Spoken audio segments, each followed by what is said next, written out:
Welcome to Marina Pier in Glenelg. So, ang mga pine trees na nakikita nyo, dyan tayo nag-start maglakad. At ngayon, nandito na tayo sa Marina Pier.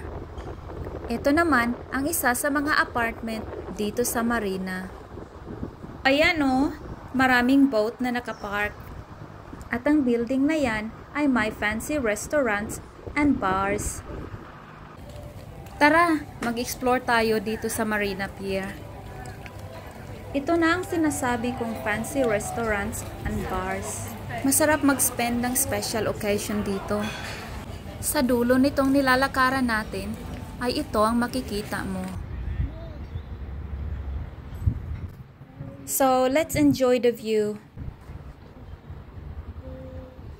May mga bahay and apartment na nakaharap sa sea. Napaka-expensive ng property dito sa Glenelg. At ito na ang mga boat and apartment. Konti lang ang mga tao ngayon dito sa Marina kasi it's Wednesday. Nasa work ang mga tao.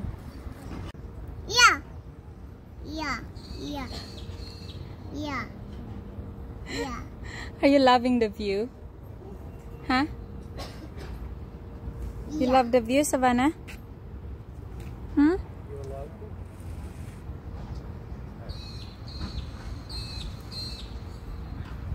Yeah. Yeah.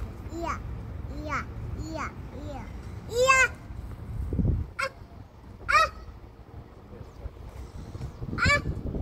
Ah. Ah. Ah. Ah. Nakaka-relax talaga dito sa Marina Pier. Maganda ang ambience.